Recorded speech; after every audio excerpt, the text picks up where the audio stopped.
ज्ञान की महत्ता है, परंतु ज्ञान हमको कहां से मिले? कई बार अति परिश्रम से प्राप्त वस्तुएं हमारे स्मरण में रहती हैं, जिसको पाने के लिए बहुत संघर्ष करना पड़ता है। और कई बार आराम से भी मिल जाए तो भी हम संभाल के रखते हैं। आराम से मिल जाए, संभाल के तब रखते हैं जब हम उसकी महत्ता को समझते हैं। परिश्रम से प्राप्त होने पर महत्ता की प्रतीति स्वतः ही होने लगती है। अल्प परिश्रम से प्राप्त होने पर महत्ता या उसकी विशेषता है, उसका जो महत्वपूर्ण जो उसका स्वरूप है, उसको जानने के लिए भी ज्ञान की आवश्यकता है कि जो मैंने जाना है वो बहुत महत्वपूर्ण है। इसको भी ज्ञान से ही जाना जा सकता है, नहीं तो पता कैसे चलेगा? ये बोध कैसे हो जाएगा कि आपको जो आपने पाया है या जो जाना है वो महत्वपूर्ण है? यह भी ज्ञान के द्वारा ही जाना जा सकता है। तो योगेन योग संपद्यते, तो मैंने पढ़ा था कहीं, ये ज्ञानेन ज्ञान संपद्यते, ये नई चीज मेरे को लगती है, मुझको पता नहीं कहीं लिखा है या कि नहीं लिखा है, पर यह बात सत्य है कि ज्ञान के द्वारा ही हम ज्ञान की महत्ता को जान सकते हैं। अन्यथा जीवन की सारी घटनाएं, जीवन की सारी परिस्थितियां, सारी अनुकूलताएं, प्रतिकूलताएं, या जो भी दैनंदिन जीवन में हम जिसका सामना करते रहते हैं, जो हम महसूस करते रहते हैं, महसूस करते करते भी हम जान नहीं पाते हैं। संभवतः उसको जानने का ज्ञान भी हमारे पास नहीं है, इसलिए हम लोग नहीं जान पाते हैं। तो उसको जानने का ज्ञान कहां से प्राप्त होगा? उसका जानने का ज्ञान वहां से प्राप्त होगा या तो हमारे पूर्व संस्कार होंगे, पूर्व जन्म में या इस जन्म में भी, इससे पहले हमने जिन परिस्थितियों को, जिन गुरुओं का सानिध्य को, या जिन पदार्थों को, विद्या को, शास्त्रों को, जिस किसी को भी पढ़ा और समझा है, उसके द्वारा हम जान सकते हैं। अन्यथा हमारी जो बुद्धि है, उसकी जो गहराई है वो इतनी गहरी हो कि जो कुछ ढाला जाए उसमें वह उतरता ही जाए, वो तब जान सकते हैं। तो इसको आप समझिए कि यह बड़ा, मैं सोच रहा था बहुत दिन से, उसका प्रश्न का उत्तर मुझको नहीं मिल रहा था। अभी आते आते, अभी फेज 1 से फेज 2 में पहुंचते पहुंचते आज मेरे को ज्ञान हो गया। हमने कहा हम जानते तो बहुत कुछ हैं, पर हमारी प्राथमिकता वो क्यों नहीं बनती है? जानते तो हम सब कुछ हैं, हमारे अंदर क्यों नहीं उतर पाता है? थोड़ी देर हम जान लेते हैं, हमको लगता है कि हमने जान लिया है, अगले क्षण हमको लगता है कि हमको तो पता तो है, पर मन नहीं मानता है, मन संतुष्ट नहीं होता है, मन की प्रवृत्ति उधर नहीं होती है। ऐसा क्यों होता है? क्योंकि संभवतः उस ज्ञान को जानने की जो शक्ति है वह हमारे अंदर अभी प्रकाशित नहीं हुई है वो शक्ति, तो उसको भी प्रकाशित करना है। तो जानने से काम नहीं चलेगा, जानते हुए उसको जागृत रखने का भी हमको प्रयास करना पड़ेगा। इसका एक अच्छा सा उदाहरण मैं आपके बीच में दे सकता हूं। जानने का क्रम समान रूप से आपको प्राप्त हो रहा है सबको, पर जिस जाने हुए का प्रभाव हमारे जीवन में कितना है उसमें भिन्नता है। किसी के अंदर उसका प्रभाव ज्यादा है, किसी में कम है, किसी में तो और भी कम है, किसी में जो कुछ सिखाया उससे ज्यादा भी होगा, कुछ अतिरिक्त भी होंगे ना। आजकल 21वीं सदी है, एडवांस का जमाना है, लोग बहुत एडवांस में सोचते हैं। कभी कभी ज्ञान के विपरीत भी एडवांस रहता है, पर कभी कभी अनुकूल भी रहता है। तो ये समझिए कि फिर वो ज्ञान तो समान रूप से है, पर ज्ञान को धारण करने के लिए, उस विद्या को आत्मसात करने के लिए भी एक विद्या की आवश्यकता होती है कि वो हमारी प्राथमिकता बने, वो हमारे हृदय में उतर करके हमेशा के लिए स्थित रहे। इसमें फिर दो बात आती है। एक बात आती है, कुछ कहते हैं मुझको बहुत याद हो गया है, कुछ कहते हैं कि हमको कम याद हुआ है। ये भी ठीक है, पर आप देखेंगे जिसको ज्यादा याद हो गया था, गुरुजी ने कहा था कि निद्रा जो है वो आलस्य से उचित नहीं है, उसने वह सारे मंत्र सारे श्लोक याद कर डाला, पर सवेरे भाई जो है वो 5-6 बजे तक सो रहा है। दूसरे को वो मंत्र या श्लोक तो याद नहीं हुआ कि आलस्य और प्रमाद जो है वह जीवन के लिए उपयुक्त नहीं है, निद्रा ठीक नहीं है, पर पता चला कि वो सुबह ही जल्दी उठ गया है। तो जानना क्या, शब्द में जानना है। तो आप देखेंगे वस्तुतः शब्द का ज्ञान जो है वो दूसरे के लिए ज्यादा काम आता है, क्योंकि हमारे पास बहुत अच्छे शब्द हैं। हम दूसरों को उन शब्दों के द्वारा प्रभावित भी कर सकते हैं, उन विधाओं के द्वारा, विद्याओं के द्वारा, ज्ञान के द्वारा हम उसको प्रभावित करते हुए ज्ञानवान भी बना सकते हैं। वह शब्द ज्ञान की पराकाष्ठा है, पर वो शब्द अपने लिए भी काम आ सकते हैं, बशर्ते वह क्रिया में परिणत हो जाए, क्योंकि वह अपने अंदर उतारने के लिए हमको क्रिया में, कार्य में, व्यवहार में उसको परिणत करना पड़ेगा हमको। तो इसीलिए शब्द ज्ञान की आवश्यकता है, पर शब्द ज्ञान का फल दुनिया के लिए शब्द ज्ञान होने तक में भी हम लाभ दे सकते हैं। अपने को लाभ जब दे सकते हैं जब वह कार्य में हम उसको बदल देते हैं। अन्यथा शब्द आकाश का जैसे गुण है, आप पढ़ते हो, महाभाष्य वाले बहुत बैठे हो, आकाश का गुण है। मैंने ध्वनि गुंजायमान की, वह ध्वनि आकाश में वो लीन हो गया। तो कार्य में परिणत करना हमारा लक्ष्य है, इसीलिए जो पढ़ो उसको पढ़ने की आवश्यकता है। बड़ा सरल सा उपाय है। इसका मतलब यह है, जो महाभारत का उदाहरण लोग सुनाते हैं ना, कि युधिष्ठिर के संदर्भ में गुरुजी ने कहा कि सत्य बोलना चाहिए, इतनी सी लाइन है। कहते हैं कि दूसरे दिन पूछा, गुरुजी ने कहा यह पाठ तुमको याद हो गया? बाकी लोगों ने कहा कि हमको तो याद हो गया है। ठीक है, सबको सत्य भाषण करना चाहिए, सत्य बोलना चाहिए, सत्य व्यवहार करना चाहिए। अब सबको भी याद हो गया होगा, इतनी देर का काम था। युधिष्ठिर ने कहा आज तो याद नहीं हुआ, दूसरे दिन भी नहीं हुआ, तीसरे दिन भी नहीं हुआ, कई दिन लग गए, क्योंकि बाकी तो शब्द में याद कर रहे थे, युधिष्ठिर कर्म में याद करने का प्रयास कर रहा था। इतना ही फर्क है उसमें।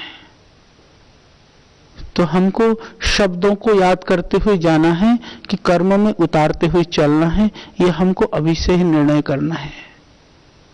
क्योंकि किसी किसी के मन में हो सकता है कि अभी तो हम शब्द में उतार लें, कर्म में बाद में उतारेंगे। उनको मैं ये कहना चाहता हूं, जैसे योगेन योग संपद्यते, इसी तरह से ज्ञानेन ज्ञान संपद्यते। क्योंकि अभी नहीं उतारते चलोगे तो बाद में कभी नहीं उतरेगा। बाद में उतारने के चक्कर में तो ऐसा हो जाएगा तुम्हारा महाभाष्य पूरा हुआ नहीं, तो तुम फिर अपनी दुनियादारी तलाशनी शुरू कर दोगे। क्षमा करना, ऐसे दूसरे की पढ़ाई पूरी हुई नहीं तो आप योजना बनानी शुरू कर दोगे कि दुनिया के, यदि उसी कर्म में प्रवृत्त होना है, संसार के जो लोग जिधर निरत हैं उसके लिए ही हमको ये सारे शब्दों का ज्ञान पाना है, तो मैं समझता हूं कि संभवतः इतना परिश्रम किए बिना भी आपको वह मिल सकता है। उसके लिए मैं शॉर्टकट रास्ता बता सकता हूं आपको। तो हमको यह सोचना है कि हम मूल में ज्ञान के द्वारा ज्ञान को पाना है, जीवन मुक्तता को पाना है।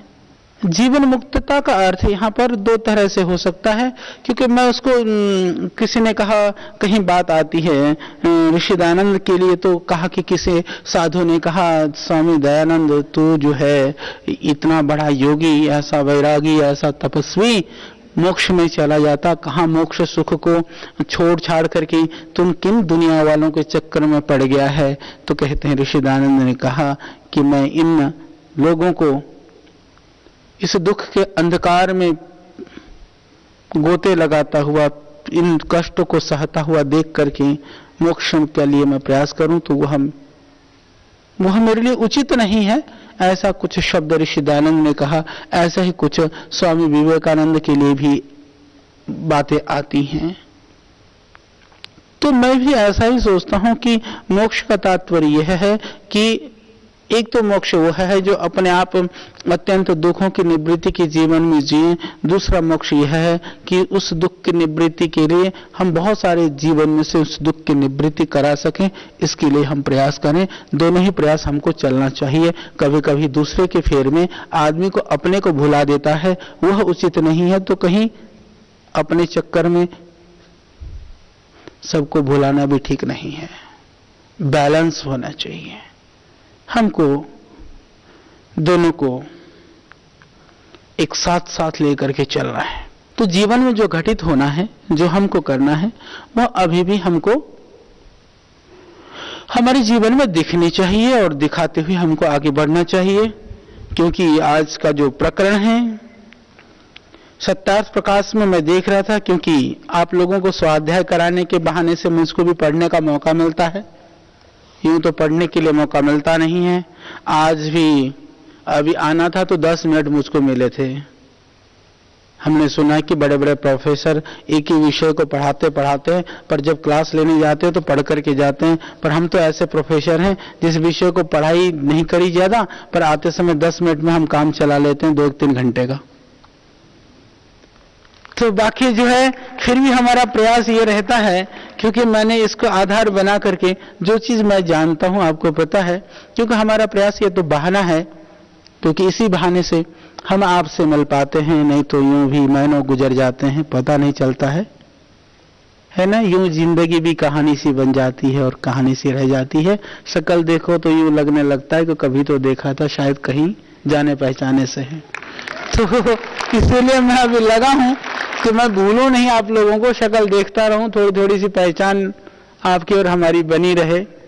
इसी बहाने से देश के लोगों को भी हम चाहते हैं कि लोग डरते हैं सत्यार्थ प्रकाश के नाम से कि पता नहीं क्या बला है। हमारे को तो याद है बनारस में हम पढ़ते थे तो बनारस के पंडित लोग कहा करते थे, कहीं बोले गलती से भी वो स्वामी दयानंद वाला सत्यार्थ प्रकाश मत पढ़ना। हमने कहा कि क्यों नहीं पढ़े? बोले जो पढ़ लेता वो नास्तिक हो जाता है। तो हमारी पढ़ने की जिज्ञासा और हुई थी कि हम देखें तो जरा नास्तिक बनाने का दम रखने वाला ग्रंथ कैसा है, कितना हमारे जीवन में प्रभाव डालता है। तो मैं नास्तिक तो नहीं हुआ, पर मैं समझता हूं कि बहुत सारे भ्रांतियों से, डर से, भय से और उलझनों से बच गया। तो उन भय से, डर से, उलझनों से आपको भी बचाने का हमारा प्रयास है। चाहे सत्यार्थ प्रकाश को बहाना बना करके कर लें, चाहे बिना करे भी करें, करना तो वही है। तो हमने सोचा कि जिस चीज से हमको डराया गया था, क्यों ना मैं तुमको वहीं से डर मुक्त करता हुआ चलूं। इसीलिए हमने इसको अपने हाथ में लिया। तो आज का हमारा विषय था, हम पढ़ ही रहे थे। पिछली बार हमने आपको थोड़ा सा ब्रह्मचर्य के संदर्भ में, कुछ पढ़ाने के विषय में, थोड़ा सा स्वाध्याय के संदर्भ में, संयम के संदर्भ में, प्राणायाम के संदर्भ में हम लोगों ने बातें की। उसके बाद आज मैं देख रहा था ऋषि दयानंद कहते हैं वेदार्थ को जानने के लिए धीरे धीरे पढ़ते हुए आगे बढ़ें। पढ़ते समय उससे पहले ब्रह्मचारी ब्रह्मचारिणियों के लिए कुछ नियमों का उन्होंने निर्देश दिया है। यह प्राचीन काल के संदर्भ में ज्यादा है, पर मैं ऐसा मानता हूं कि जितनी बातों को यहां पर कही गई है, कम से कम अध्ययन अध्यापन के समय पर, वैसे तो पूरे जीवन भर के लिए यह नियम हो सकते हैं, पर यदि हम उसको 2 भागों में बांटें, जब हमारा सामाजिक जीवन होता है, समाज में हम जाते हैं, तो कुछ चीजें उस रूप में हम उतना ना कर पाए, परंतु अध्ययन और अध्यापन के समय पर हमको उन चीजों को अक्षरशः पालन कर लेना चाहिए। यह इसमें कोई विकल्प नहीं होना चाहिए। ये मनुस्मृति के कुछ शब्द जो हैं वह, क्योंकि ऋषि दयानंद कहते हैं कि जो व्यक्ति वेद को छोड़ करके अन्यत्र परिश्रम करता है, पुत्र पौत्र सहित शूद्र भाव को शीघ्र प्राप्त हो जाता है। यानी तुम आलस्य और प्रमादी बन जाओगे तो आलसी तो तुम होगे पर डूबेंगी तुम्हारी कई पीढ़ियां। ये खतरनाक बात है। तो हम तो डूबेंगे ही, तुम क्या हो डूबेंगे सनम, तुमको भी ले डूबेंगे, ऐसा कहते ना। तो ऐसे ही डूबेंगे सबको लेकर के।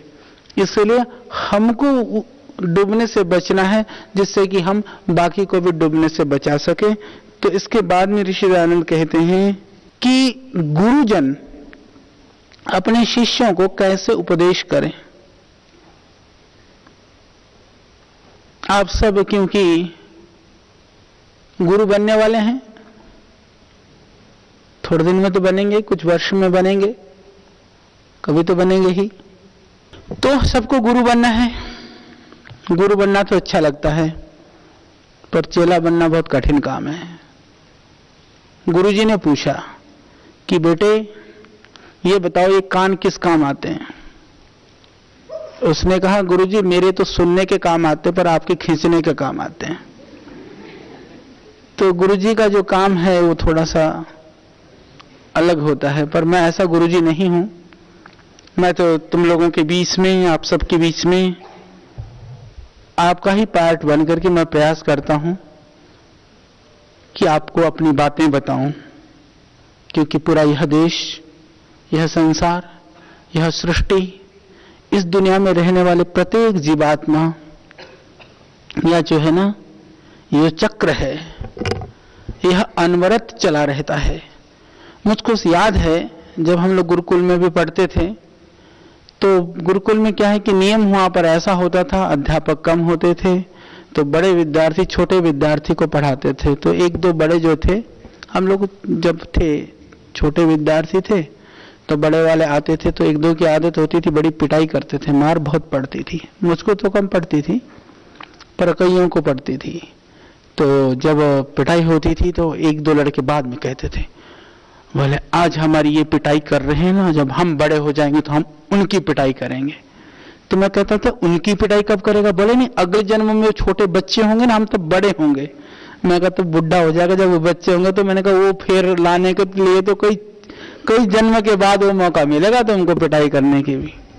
तो ऐसे ही जो है इस चक्र में यह तो चलता रहता है। कोई बच्चा है, कोई जवान है, कोई बुढ़ा है, कोई किसी का बाप कभी हो सकता है कि किसी का बेटा बन करके भी आ जाए। तो इसीलिए यह कई लोग कहते हैं, बोले जी हमको पिछला जन्म क्यों नहीं याद रहता है। बोला याद रह जाए तो बहुत अच्छा रहे, पिछले जन्म पुनर्जन्म होता भी नहीं है। तो सच बात बताएं, पुनर्जन्म तो होता है, पिछला जन्म भी था, पर याद इसलिए नहीं है। मैंने एक दिन आप लोगों को ये बात कही थी कि जिनको याद है ना, कुछ लोगों को याद है, एक दो लोगों को तो मैं अभी भी जानता हूं, सब कुछ याद है। और जब याद होने के बाद में, जैसे यहां की एक घटना है अलीगढ़ के पास की, एक को याद हो गया, उसने कहा कि मुझको जो है उस घर में लेकर के चलो जहां पैदा हुआ। वहां गए तो उसने सारी चीजें बता दी। बता देने के बाद वो कहे कि हम तो इसको अपने घर रखेंगे क्योंकि तो हमारा बेटा है पिछले जन्म का। वो कहे हमारे घर में पैदा हुआ, हम तुमको क्यों देंगे। फाइटिंग हो गई एक तरह से। तो बहुत जटिल काम है। सोच लो, पिछले जन्म में तुम बहुत अच्छे घर में थे, आर्थिक रूप से, भौतिक रूप से संपन्न थे, और इस घर में थोड़ा दरिद्र घर में आ गए हो, या अभी बहुत संपन्न में हो, पिछले बार दरिद्र थे, तो वो तो उधर से उधर ले जाने की सोचेगा ना। और 3-4 जन्म याद रहे, पागल हो जाएगा आदमी। आप कल्पना करके देखो, यदि तुमको 4-5 जन्म का पता चल जाए तो तुम्हारी क्या हालत होगी। यही जन्म नहीं संभल रहा है, एक जन्म संभल जाए ये भी मुश्किल काम हो रहा है, तो अगला पिछड़ा तो बहुत खतरनाक काम हो जाएगा। तो पर ये चक्र अनवरत चल रहा है। इसीलिए मृत्यु रूपी जो एक ब्रेक है ना, जो ये कंटिन्यू ये कहानी चल रही है, इस कहानी के बीच में एक पड़ाव है, ब्रेक है, वो है मृत्यु।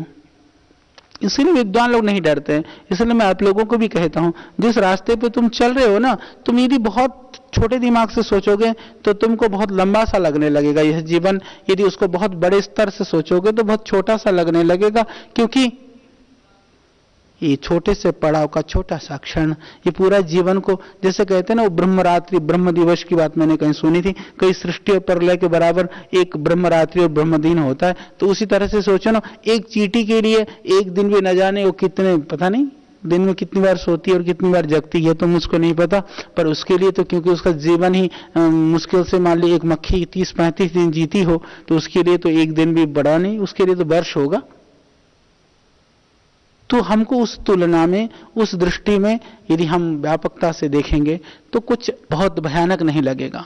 तो यह प्रवाह, यह कालचक्र हमको ऊपर नीचे करता रहता है, उसमें हम जीते रहते हैं। तो समझना यह है, अभी तो मैं बता रहा हूं, समझा रहा हूं, आपको सीखना है। तो गुरुजी न भी मानो तो एक भाई की तरह से मैं आपको समझा रहा हूं, तो बताने का काम मेरा है। थोड़ा सा मैं भी प्रयास करूंगा थोड़ा बहुत उतारने का, और आप भी ज्यादा प्रयास करना, क्योंकि आपकी तरफ से होकर के मैं गुजर चुका हूं, अब तुमको उधर से गुजरना है, इसलिए तुमको ज्यादा परिश्रम करना है, ये मत भूलना। और गुरुजी बनाए नहीं जाते हैं, शिष्य बनना पड़ता है। गुरु तो दूसरे मानने लग जाते हैं आपके कार्यों से, आपके स्वभाव से, आपकी विद्या से, आपके आचरण से। और जबरदस्ती कोई गुरुजी बन भी जाए ना, वो ज्यादा दिन टिके नहीं रह सकता। तो इसलिए आपके अंदर वह सामर्थ्य आ जाए, भगवान से यह प्रार्थना है, और उसके लिए आपको प्रयासरत रहना है। तो अंत्यवासी शिष्य या शिष्या को कहा जाता है। इस प्रकार उपदेश करें, ऋषि दयानंद कहते हैं कि इस प्रकार से उपदेश करें कि सत्यम वद, ये पहला उपदेश है, सत्य बोल, तू सदा सत्य का भाषण किया कर। समझ लेना, यह बहुत कठिन काम है। जंगल में रह करके मौन रहना सरल है, किसी के साथ बोलते ही सत्य बोलना कठिन है। अच्छा, मैंने सोचा कि जैसे मैं अपने जीवन में देखूं तो मैं भी असत्य भाषण करता हूं, पर मैंने देखा कि मैं असत्य कब बोलता हूं। बहुत टटोला मैंने अपने आप को। मैंने कभी पाया नहीं कि मैं दूसरे को कष्ट पहुंचाने के लिए असत्य बोलता हूं। मैंने पाया कि कभी कभी आदमी का जो अपना एक स्वाभिमान कहें चाहे अहंकार कहें, वो झूठ बोलाता है कभी कभी। अब आते हैं लोग, दिन भर आते हैं कि गुरुजी ये सामान जो है ना, ये तो इतने रुपए की है। 4 आदमी आ गए। अच्छा, अभी ठेकेदारों से काम कराना, 4 ठेकेदार आ गए। अब मैं यदि ये कहूं कि उसको तू भैया भले मानस से इसको इतना कम कर दे, वो बड़ा कठिन काम होता है। हालांकि वो गलत है, असत्य तो असत्य है, पर उसको कह दे कि दूसरा वाला ना तेरे से कम पे दे रहा है, चाहे वो थोड़ा ज्यादा दे रहा हो, खटाक से वो कम कर देगा, क्योंकि उसको दिख रहा है कि तेरी जो है ना वो चली जाएगी नहीं तो ठेकेदारी। तो ऐसी स्थिति में, अच्छा आप बताओ, उसमें मैंने अपना क्या हित किया भैया? घर तो तुम्हारे लिए बनेंगे, लोगों के लिए बनेंगे, मैं तो फ्री का जो है वो मजदूर हूं।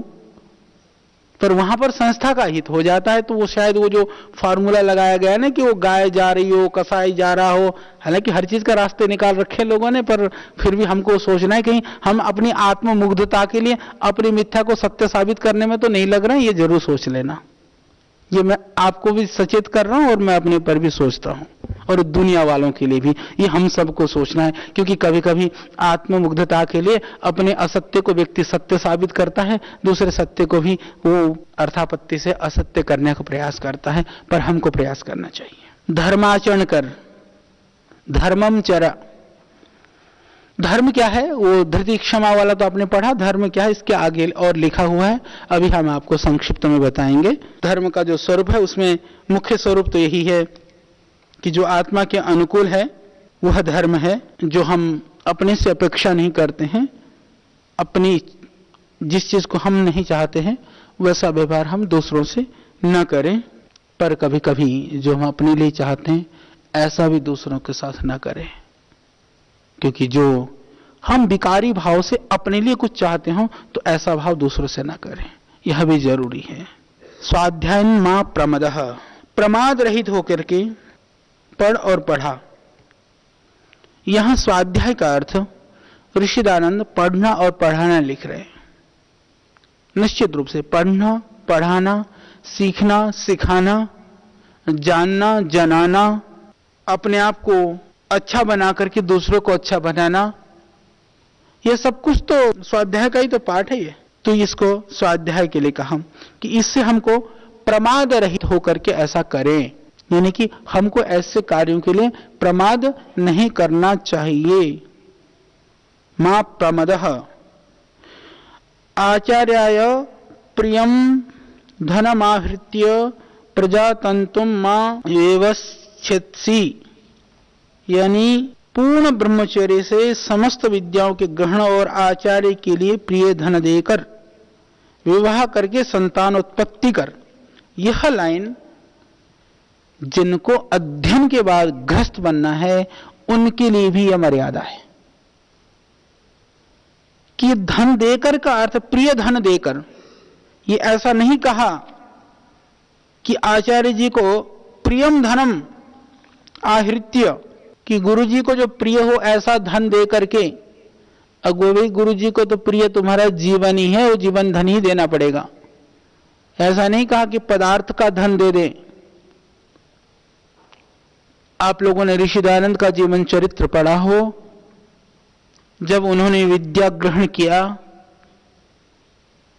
व्याकरण आदि शास्त्र को गुरु विरजानंद जी के पास पढ़ाई करने के बाद में जाने लगे। उनके पास कोई पैसा वगैरह तो नहीं था, कोई सेठ जी आए थे उनसे मिलने के लिए दयानंद जी से, थोड़े से लौंग उन्होंने उनको दे दिया था। ऐसा कहते हैं कि गुरु विरजानंद जी को लौंग बहुत प्रिय थे, तो लौंग दे करके उनको दे दिया। तो दयानंद जी को बड़ी चिंता थी, अब मेरी पढ़ाई पूरी हो रही है, मुझको जाना है गुरु जी के पास से, मैं क्या दे दूं, क्योंकि यह प्राचीन परंपरा है। गुरु जी को प्रिय धन का अर्थ जो उनके लिए अभिष्ट हो, जिससे वो खुश होते हों, ऐसे पदार्थ को दे के जाने की बात थी। जब वो देने के लिए गए, विरजानंद जी ने पूछा, दयानंद क्या लेकर के आए हो? स्वामी दयानंद ने कहा, गुरुजी मैं आपके लिए कुछ लवंग लेकर के आया हूं। ऐसा कहते हैं कि जब ऐसा कहा, उनकी आंखों में अश्रुधारा बह निकले। वो प्रज्ञा चक्षु थे, बाल्यकाल में ही उनकी आंखें चली गई थी, और शायद आपको पता हो उनके माता पिताजी की भी मृत्यु हो गई थी, गुरु विरजानंद जी की।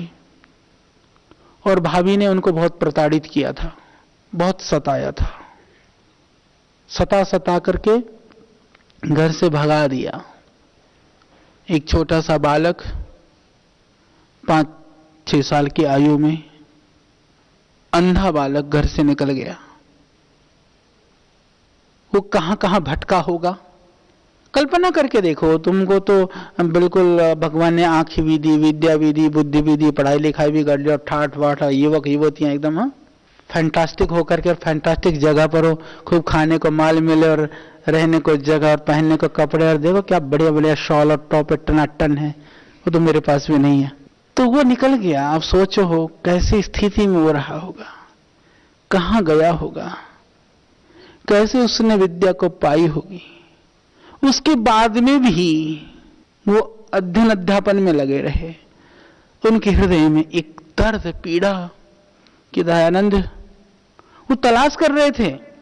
ऐसा नहीं कि स्वामी विरजानंद जी के पास में अकेले स्वामी दयानंद उनके शिष्य थे जिनको उन्होंने पढ़ाया था, या वही आते थे। जैसे क्षमा करना, हम तो चाहते हैं कि आप सब स्वामी दयानंद से भी आगे निकले, सब योग एक से एक योग्य शिष्य बने, पर ये समय का प्रवाह है।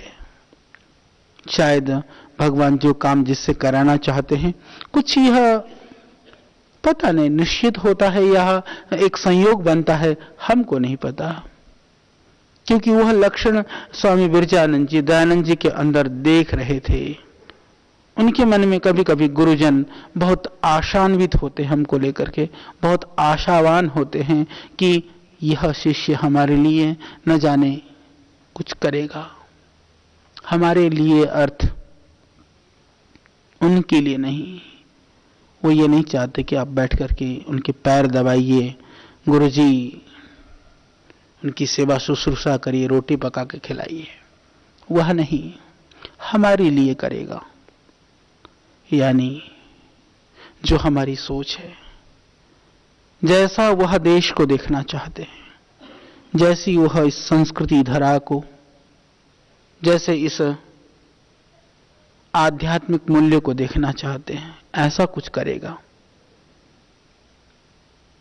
ऐसी आशाओं को वो अपने हृदय में रखते हैं, अपने ऊर में रखते हैं। ऐसी पीड़ा, ऐसे दर्द, ऐसा स्वप्न सबके हृदय में होता है।